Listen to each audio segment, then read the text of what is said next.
ये किया करते थे। उसकी वजह से कई लोग बार-बार घर छोड़ के कहता हूँ, बार-बार सुन करता है और मुझे पसंद है। क्या सच में? Thank you. वैसे तो चीज़ें कोई समझता नहीं है, पर ये अच्छा लगता है। ये सुनकर मुझे सच में बहुत खुशी हो रही है साइतो। मुझे हमेशा लगता था कि तुम और अकाने बिल्कुल एक जैसे हो। अकाने ने भी यही कहा था।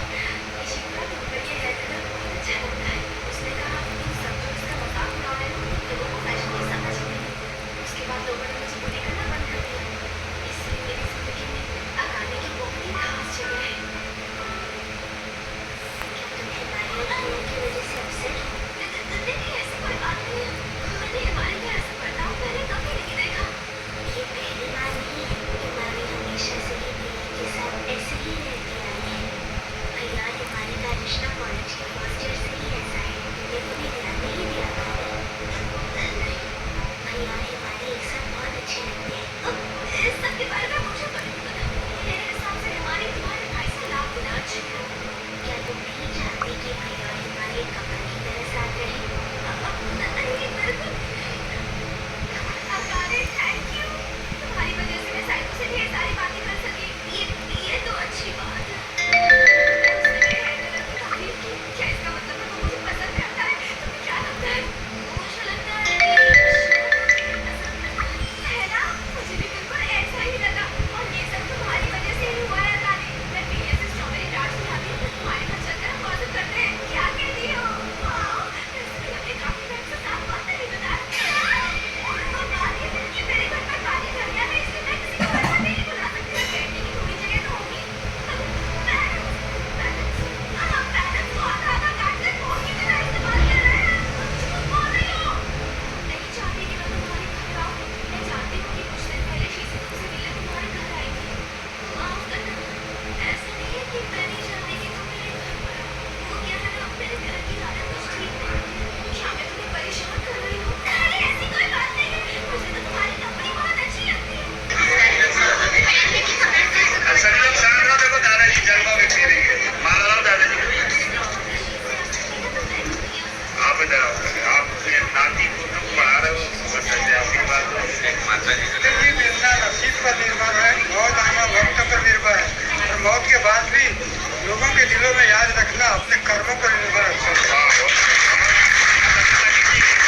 माता पिता के लिए बोले थे ना अभी। हाँ। तो रोक ही नहीं पाई। क्या मैं जल्दी आ गई हूँ? अरे यहाँ खड़े खड़े क्या कर रहे हो? जल्दी अपना काम तो शाम में डाल दो।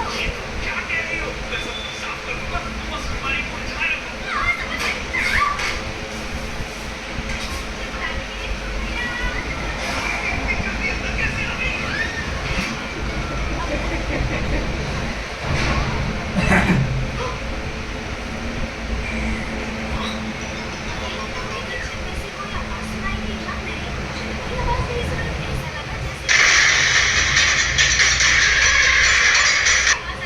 किसी जमाने में एक बड़े मशहूर कलाकार हुआ करते थे, नाम था राजकुमार। ऐसे ऐसे डायलॉग बोलते थे जो नजीर बन गए। अगर आज के दौर में राजकुमार जिंदा होते तो अमेरिका और इसराइल के खिलाफ होते, लेकिन आज ईरान भी राजकुमार के अंदाज में अमेरिका और इसराइल को समझा रहा है कि जिनके घर शीशे के होते हैं वो दूसरों के घर में पत्थर नहीं फेंका करते। जिन अरब के जुब्बे वालों के घर शीशे के हैं उनको दूसरों पर पत्थर फेंकना काफी महंगा पड़ सकता है। अरब के ममालिक ईरान में पत्थर फेंकने का काम करते थे और अपनी छत का इस्तेमाल करके अमेरिका इसराइल की मदद करते थे, लेकिन जब ईरान ने मिसाइलों की बारिश शुरू की तब इनका अपना छत बच ना सका। ईरान ने जिस तरह से अमेरिका और इसराइल की पिटाई की है उसे देखकर पूरी दुनिया हैरान है। अमेरिका और इसराइल की मदद करने वाले अरब के ममालिक हर तरह से रुसवाई झेल रहे हैं। पर बात सिर्फ यहीं तक नहीं है। अमेरिका पूरी दुनिया से इस जंग को रोकने की गुहार लगा रहा है, पर ईरान बात नहीं कर रहा है। उसने एक लंबी चौड़ी शर्त रख दी है जिसे कबूल करने का मतलब ही है कि अमेरिका की सबसे बड़ी निहायत ही शर्मनाक हार। सलाम, नमस्ते, सत श्री अकाल। मैं हूँ आपके साथ अर्शिता मिश्रा और आप देख रहे हैं टाइम्स पेन। अमेरिका इस जंग को रोकने के लिए एड़ी चोटी का जोर लगा रहा है। उनका अपना डिपार्टमेंट कह रहा है कि हमारे पास मौजूद एयर डिफेंस सिस्टम में इस्तेमाल होने के लिए इंटरसेप्टर की भारी कमी पड़ गई है और इसी कमी को पूरा करने के लिए कम से कम 8 साल का वक्त लगेगा। लेकिन इधर तो एक एक दिन गुजारना अमेरिका के लिए पहाड़ बन चुका है। अगर 8 दिन और ये जंग चल गई तो डोनाल्ड ट्रंप अपनी लुंगी उतार कर नाचने लगेगा। ईरान अपनी शर्तें रख रहा है और सीधे सीधे समझा रहा है कि जानिए ये जंग तुमने शुरू किया है, हमने नहीं।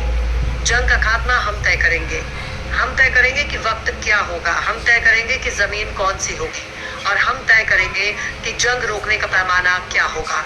ईरान समझा रहा है कि तुमने हम पर गोली चला दी, हम तुम्हें मुंहतोड़ जवाब दे रहे हैं, लेकिन तुम भाग रहे हो। ईरान कह रहा है कि अब हम तय करेंगे कि जंग कब खत्म करना है, क्योंकि गोली भी हमारी होगी, बंदूक भी हमारा होगा, जमीन भी हमारी होगी, आसमान भी हमारा होगा, और तुम्हें घुटने पर लाने के लिए, तुम्हें नेस्तु नाबूद करने के लिए, तुम्हारी इज्जत नोच कर फेंकने के लिए, तुमसे माफी मंगवाने के लिए जगह भी हमारी होगी, वक्त भी हमारा होगा, और फैसला भी हमारा ही होगा।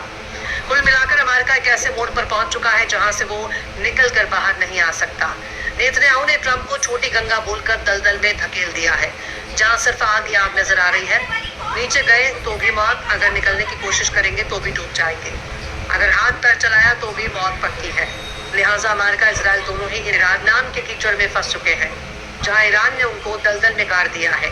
अब इंतजार हो रहा है कि अमेरिका ग्राउंड ऑपरेशन कब शुरू करेगा, क्योंकि अमेरिका के 2500 से ज्यादा मरीन फौजी हार्बर्स में पहुंचने वाले हैं, और फिर से अमेरिका वही गलती दोहराने की कोशिश कर रहा है जिसे 2 बार पहले ही दोहरा चुका है।